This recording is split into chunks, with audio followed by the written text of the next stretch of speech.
On November 21st, 1992, Tom Monfils disappeared after a workplace dispute. A day later, his body was found in a pulp vat with a 50-pound weight wrapped around his neck. Over 30 years later, exactly who killed Monfils remains a mystery.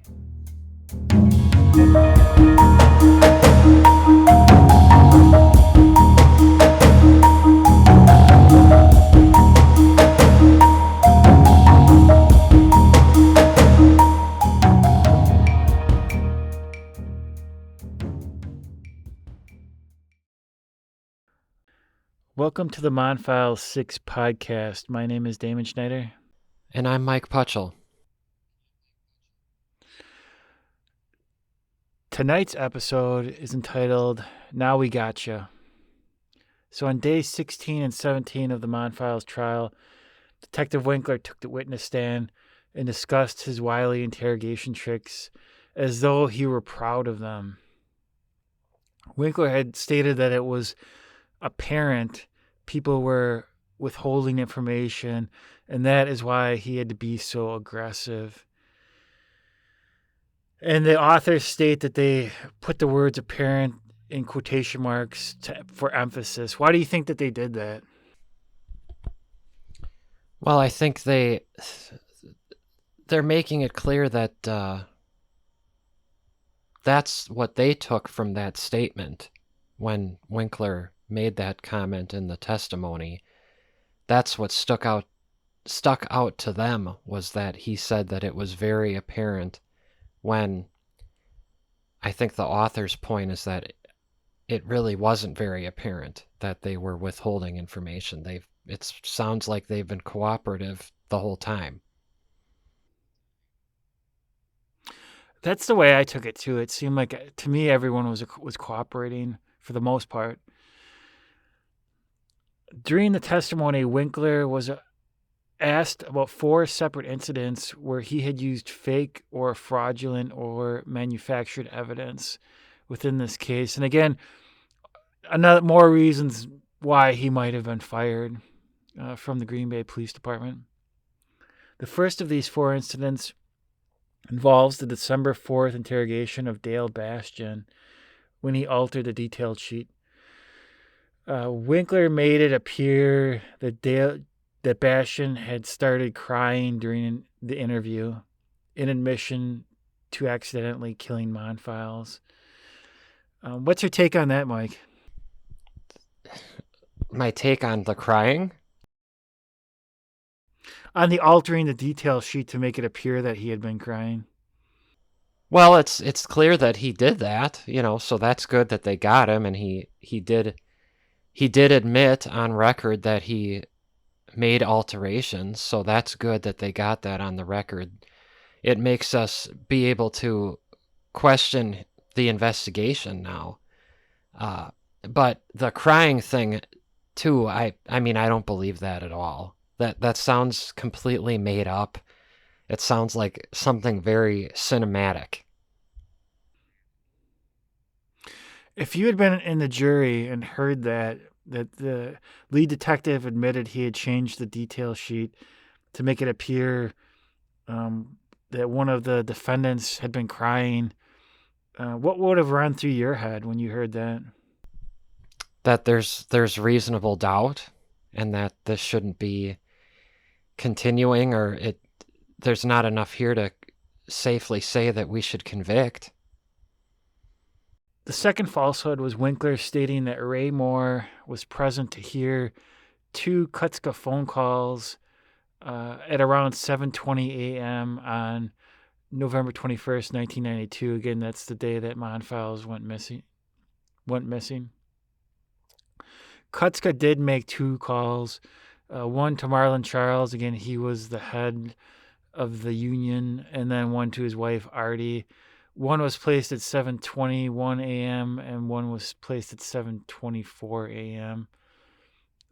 But Moore was not present while those happened. We discussed a little bit before the podcast, how do you think that they were able to know the exact time that those phone calls took place? I think it's like you said, there is a phone record I mean, there's always a record of phone calls that you can get from the telephone company. Yeah, I think that's right. Winkler's detail sheet that Moore was present for the calls, according to the authors, is a complete fraud, as all those who were in the coop at the time said that Moore was not present. So why is he saying this then? Because Winkler basically needs to produce more time. So Winkler needs Moore to be in coop 9 at around 7:20 instead of 7:40. So Moore thought he had been in the coop probably closer to around 7:40. And for this, again, for two reasons, this added an extra 20 minutes. And so the bubbler confrontation basically takes place in that time period. We had an earlier episode entitled 18 minutes. So about that time period. Um, and then two, it countered Connie Jones's testimony that there was no time for Monfils to be attacked. Again, we've talked in the past that we don't really realistically believe that all of that attack and the disposal of the body could have taken place even within that 18-minute time period. It's just, it seems far-fetched. Moore's attorney was a man named Robert Parent, and he cross-examined Winkler and got him to admit that Moore could have been wrong about his Coop 9 time, but then it was really never followed up on it. And the authors of the book basically stated that they thought that was a mistake in the trial, that hadn't been pressed about. That time period hadn't been pressed on Moore in a more thorough way. Several mill workers, including Mike Pye and Connie Jones, said that Moore's time period was much closer to 8 a.m. Do you remember what's one of the reasons why everyone's having problems with these time periods of when one person was there and one person was not there? Do you remember that we talked about this at an earlier episode? A little bit. It's kind of foggy though. I don't really remember what I said. Uh, that there was a rule in the mill that the workers couldn't wear watches. Oh, yeah, I do remember that now. Yeah. So now that rule really is playing a major part of this case, because you think that it would be pretty easy to remember. Either like, I looked at my watch and it was 7:40. Like, how could I be wrong? Well, if there's no one's walking around with a watch, then suddenly this becomes much more of a puzzle, right? And did we know why they didn't allow that? I don't remember why they didn't allow no watches. The reason I thought is because it was a little bit dangerous to have watches on when they're doing this type of work. Well, and also maybe they wanted people to just be on the same time, use the clocks in the building so that everybody was on the same, because some people have their watch a little fast or a little slow. They might miss getting to their place at the right time. That's true as well. That these machines are running sort of 24/7, and they need the workers to be there at an exact time. So maybe they just want the workers to be looking at one clock in the building. The other thing that I speculate is maybe the watches could cause a paper break to occur. Like the paper gets stuck in the watch, and then obviously the paper break was the biggest thing that they were trying to avoid, sort of at all costs. Memento mori, remember you must die someday. However, your life can be remembered forever by contacting us at seasonsoflifememorials.com. We are here to teach you how to create a film about your life that can be seen at your future gravesite, as well as within the obituary section of your very own newspaper. Contact us today at seasonsoflifememorials.com. So, Mike, we're getting close to Labor Day, and so that's the 5-year anniversary of my friend Bula passing away. And every year around this time, I get together with his extended family for a cookout. And what always comes up every year is they thank me for the documentary that I made about Bula's life. They always sort of gush over how great it is to be able to remember Bula in that way. Can you talk a little bit about giving a Seasons of Life Memorials film as a gift for someone? Yeah, so remember, those who don't know, is that this is kind of how this whole idea started for Seasons of Life Memorials. Was your friend passing away 5 years ago. It kind of got you going on this. And again, just the idea of gifting somebody this. So as we all know, when somebody passes, there's not a lot of time to make arrangements. It's kind of a rushed process. There's usually a pretty short time period between the actual day that somebody dies and then the memorial service. It's usually a week, sometimes even less time than that. So there's not a ton of time to put together these videos. It can be done, but certainly if somebody would gift this video to the family or friend, that really takes a lot off their plate. They already have a lot going on in this. If they want a video, this would kind of take that off their plate. And as you said, the family of Bula is so appreciative of the gesture and the film that you created. It would be the same situation with whatever family somebody decided to gift this to. And I'll add also that, yes, it's nice if you could have it ready by the funeral or memorial. That would be great. But even if it doesn't happen by then, again, these videos can be made anytime. It doesn't have to necessarily be before a memorial service. So if you wanted to have a video made for the family and friends or anybody who was close to the individual that passed, you could gift this anytime, and people would likely be just as appreciative.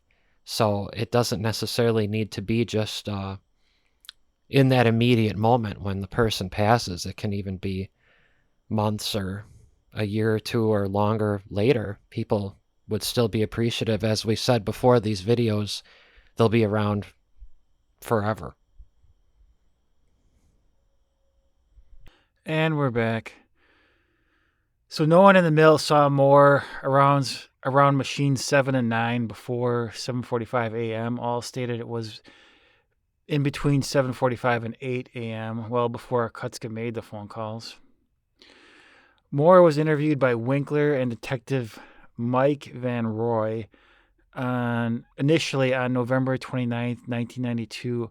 Neither of the two detectives, neither of their detail sheets mentioned the phone calls. So again, wouldn't you say that's proof that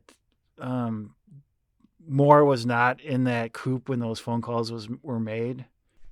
Yeah, definitely. I mean, you've got people saying that he wasn't there. He was saying he wasn't there, and then we're only seeing this phone call thing mentioned in the altered reports, not in the original. So to me, that says everything.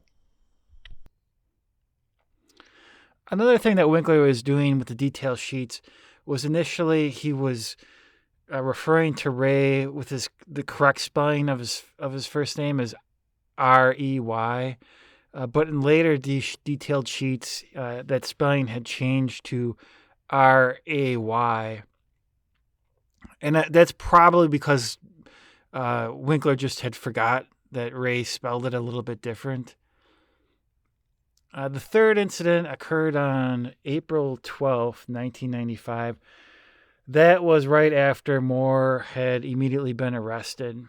Moore's attorney was a man named William Apple, and he came to the police station right after the arrest because everyone saw it on TV, and so the attorney just went to the police station to try to meet up with his client. However, the police wouldn't allow him to see Moore because Moore didn't specifically request to see his lawyer. What do you think about that tactic? It's, I mean, I'm not real against it just because it's in there. It's within the law, so I mean they're taking advantage of it. He didn't ask to see his attorney. I don't know though if his attorney is asking to see his client, I don't know if they legally are required to do that. I don't know if they broke some law there. Do you? No, I do not. I would assume that because he came to the police station that he was asking to see Ray. So, but I don't know that for a fact either. Right, but yeah, I don't know. I mean, I know if a client asks to see the lawyer or asks for a lawyer, you need to stop the interview until the lawyer is there. But if a lawyer is saying it, I don't know if they have to honor that. That's interesting. From every detective movie that I've ever seen, just from having seen the movies, the first thing you do when you get arrested is you ask for your lawyer, right? Yeah. You say, I'm not going to say anything until my lawyer is present. Yeah, I think more that just shows how flustered he was during this, that he just wasn't thinking straight. And scared as well. Moore told Winkler he didn't do anything or see anything. And then Winkler lied and said that the 5 white workers were calling him quote unquote boy and the N word. Uh, what do you think that Winkler crossed the line with that? Yeah, he's crossed the line many times, but I have to say this is the incident that actually, to me, is the worst offense. Uh, there's so many different levels of wrong to doing that. I mean, he's just looking at him for his racial identity now, using that against him. And then not only that, he's completely trashing the names of the other people by making them seem like they're all racists. You know, the other members of the group, the white members. He said that they all said that about him. And that is just so low.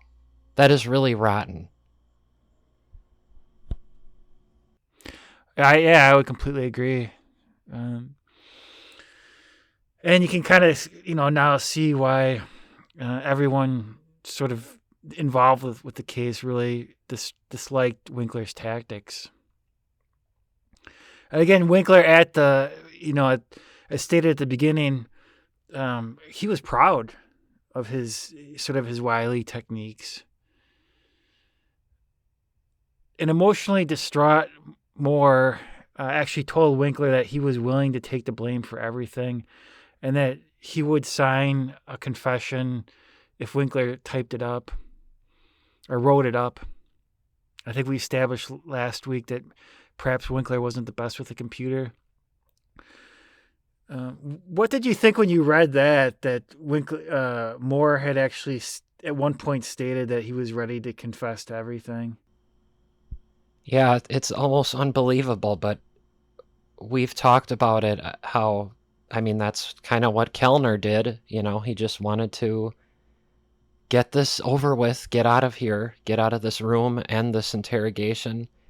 It's a little bit difficult to put myself in those shoes, but I can understand it to a point uh, where you just want to just let's end this, where you feel like you have no other options. This detective's backing you into a corner. He has the control over the situation. He's saying nobody's going to believe you. So I can kind of understand it to a point, but it's just so hard to believe sometimes where people just are so close to changing their life forever by admitting to something they didn't do. So on cross-examination during the trial, Winkler admitted that he had prepared a statement for Moore to sign. Moore went, so basically it said, Moore went out by the others who had surrounded Tom. Tom was the first to throw a punch, and then he got beaten up, and Tom's body was thrown into the vat so it couldn't be discovered. And we discussed a little bit before recording that we were a little bit taken back by that last part. Tom's body was thrown into the vat so it wouldn't be discovered. Just for the fact that samples of the pulp are taken every hour or so and examined in the lab to make sure the consistency is correct. And if Tom's body was thrown into the pulp vat, obviously you'd have his body parts and his blood and his glasses and his boots all mixing in with that pulp. And whoever is checking the lab, which I think was Connie Jones, they would have seen that, right? Right. And when Winkler says in the statement, it's part of it that he had written for Ray was Ray went out by Tom, he was with others. When he says others, does he mean the other Monfils 6? I would assume. Yeah, because that's the thing that got me is that this is so vague, this statement that he wrote. He was with others and they were all yelling at him, and Tom took a swing and someone swung back. Tom got beaten up by the other guys. No, there's no names. It's because they don't know anything. This is just a theory. That's true. That's true. There was no names written down. In the end, Moore did not sign the statement, as he knew it was not true. Winkler, the author state, revealed his bias that on December 9th, 1992, this is just a little over 3 weeks after Monfils was found in the vat, that he decided that he knew that Moore was guilty and that he was going to prove that Moore was guilty. And I just want to play a short audio clip of Rey Moore discussing the day that he will possibly be exonerated. So let's take a listen now. The truth is going to come out. I mean, it may not be today, it may not be tomorrow, it may be 5 years from now, but the truth will come out. And when the truth comes out, and my kids can walk with their head held high and know that the world knows that their father is not a murderer, then it'll be worth it.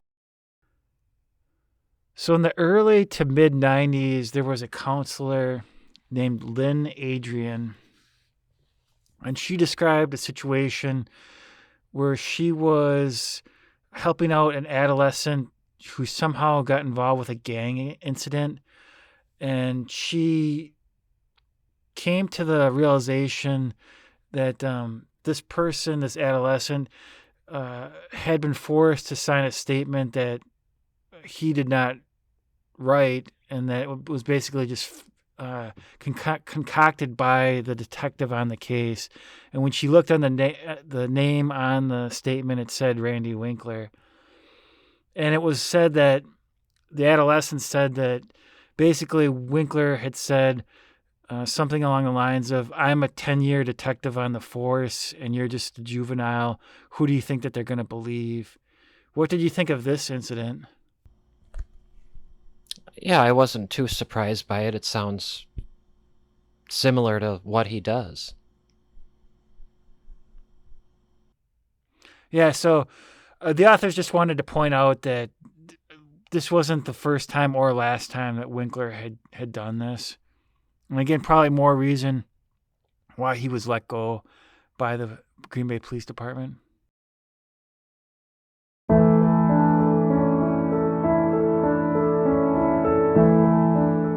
What's remembered lives.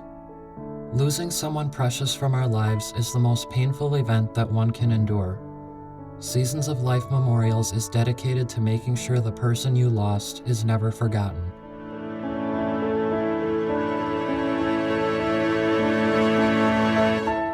We work with you to help you craft a film about your loved one's life that can be viewed at the gravesite. We can also help you create a film about your very own life that can be viewed in the obituary section of your hometown newspaper. Imagine that, your friends, relatives, and neighbors viewing your own unique story and how your life truly did matter. Visit our website, seasonsoflifememorials.com, and follow us on social media today to start viewing what we can do for you. And the fourth incident was Winkler testified that a paper break occurred on machine 7 at 7:18 a.m. But the computer printout, basically, it was determined cannot for sure know exactly when a paper break occurs. Mike Pye said he distinctly remembers that the break occurred at 7:03 a.m., and this was caused by Monfils' inexperience at the third hand position. Mike Pye actually went and got an outside consultant named Rob Miller to show that the break couldn't have occurred at 7:18 a.m. and had produced documents. These documents got sent through some sort of intermail system within the mill, and then a mill secretary had saw that the documents were addressed to Mike Pye, and that kind of freaked her out. And I think she took it to her supervisor, who then gave it to Winkler, who inspected it beforehand. What do you think about that as far as like the secretary sort of grabbing Mike Pye's mail? Yeah, I don't know. I'm trying to find that part in the book to just review the chain that it went through. Oh, here it is. You know what was weird to me about that, actually, was so the secretary passed it on to management, like you said. The weird thing for me, though, about that exchange was, so Winkler was notified, and then this was weird to me. Winkler picked up the mail at the human resources manager's private home. That's weird. Why wouldn't he get it at the mill? Yeah, that's interesting. Last week you brought up the fact that you thought that the mill bore a large amount of responsibility, like mill management, as far as how this case went down. Right. Yeah, and it's almost like, to me, when you have him going to his private home, to me that's a little too much like mixing going on. Like that shouldn't be going like that. That seems not procedure. Perhaps he picked it up at the private residence because he didn't want maybe the secretary to overhear them talking. I don't know. It just seems a little odd. It seems like there's too close of a relationship there between Winkler and the human resources.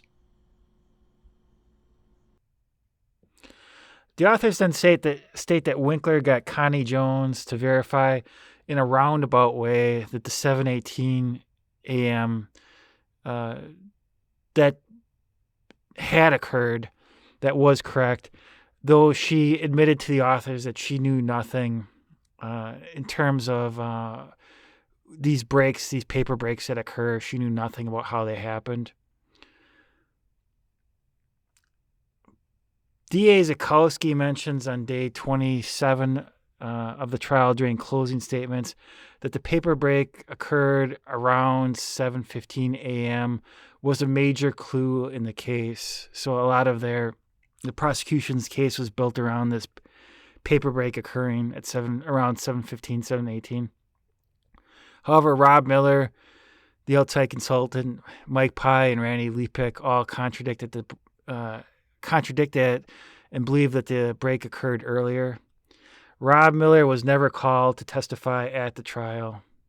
Instead, the prosecution called mill manager Tony Barco to the stand, who made inaccurate statements about the paper break, but they were believed by the jury.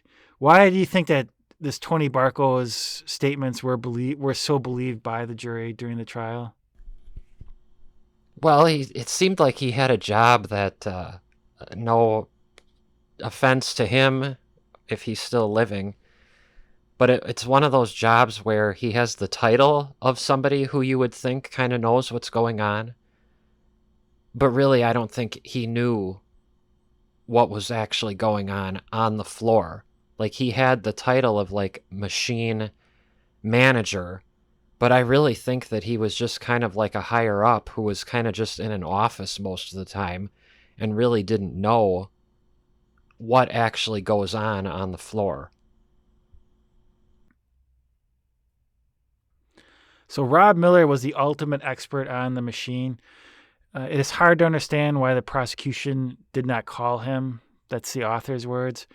They have two reasons. One, his theory ran counter to theirs as far as the break occurring earlier rather than closer to that 7:18 a.m. time period. And then two, they may have suspected he had been working with Mike Pye as he had sent those original findings in the mail to Mike Pye. Now, in early 1994, Mike Johnson was called to take a polygraph test. He was obviously nervous, as his entire life was basically held in the balance of this test. The lie detector began with the usual questions intended to establish a baseline, such as, what is your name? Do you live at this particular address? And then they shifted to, did you kill Tom Monfils? Just as this question was asked, did you kill Monfils? Randy Winkler began to pound on the glass, and he said twice, now we gotcha, now we gotcha. So what, in your opinion, Mike, did Winkler go overboard again? Yeah. Yeah, that scene reminds me of like something that would happen on like a police station themed sitcom. You know?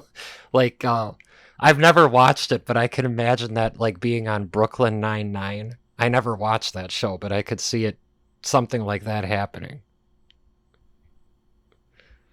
Yeah, I think so too. Like, it would be like the punchline in a joke. Right. It would get an audience to laugh. Right. If you saw that actually happening. Yeah, it's completely unprofessional. Just reading about it in the book made me laugh. Yeah. Mike Pye's lie detector test, he was told that he would be given baseline questions as well. But then the very first question, instead of getting a baseline question such as, what's your name or do you live at this particular address, the first question was, did you kill Monfils? And Pye was so surprised about this that he looked around and he saw Detective Winkler in the control room with the lie detector operator, and Winkler just had a big smirk on his face. Again, what are your thoughts on that? Yeah, I get a sense that he almost enjoys seeing the discomfort on these people's faces. There's something a little bit, I don't know the right word, sadistic maybe, that he gets a joy from seeing people uncomfortable. Like, maybe he likes having this control. That's the vibe I get from this scene. New episodes of the Monfils 6 podcast drop every other Friday. Please join us again. Thanks for listening.